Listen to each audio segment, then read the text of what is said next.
Okay, actually, I do have a question for Department of Health, if they're still here. Okay.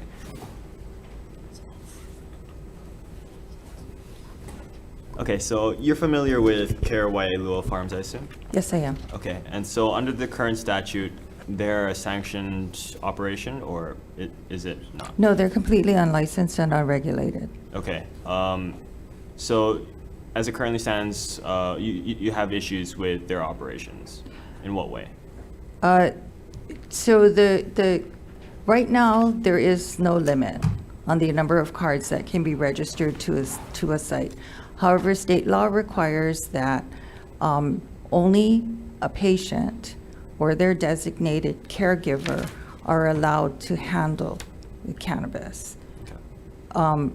We don't know if this requirement of state law is being upheld or not.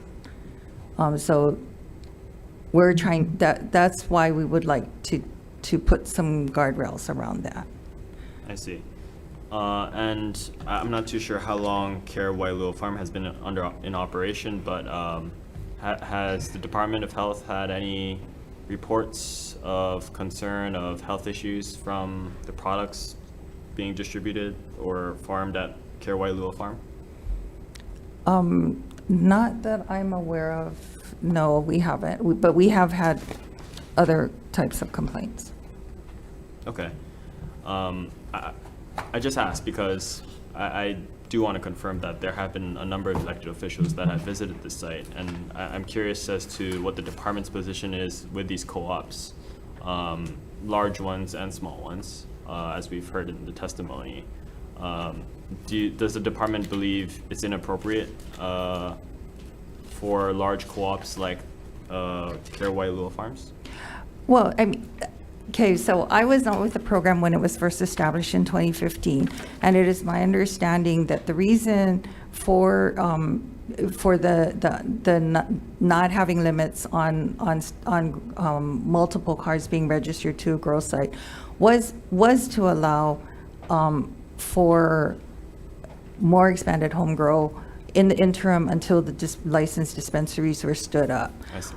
But that situation has changed, and that's part of the reason why we would like to move towards limiting grow sites.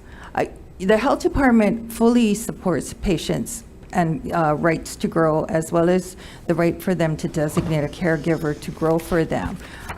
But just to point out, the limitation that we're trying to impose is not going to affect a large number of these grow sites. So of the grow sites that we currently have registered, there is one grow site that has over 1,000 cards registered to it.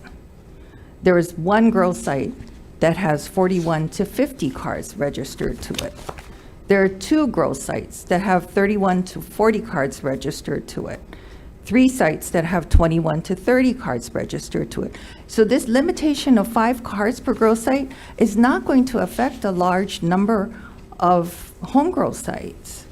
We're really trying to get the large, uncontrolled, unregulated sites under control. Because, I mean, I guess the question is, why would you stand up a licensed, regulated dispensary system if you're going to have this type of a competing operation going on? I mean, that, Yeah. you know, and I did want to correct some of the misstatements earlier about the proportion of patients who utilize the dispensary system.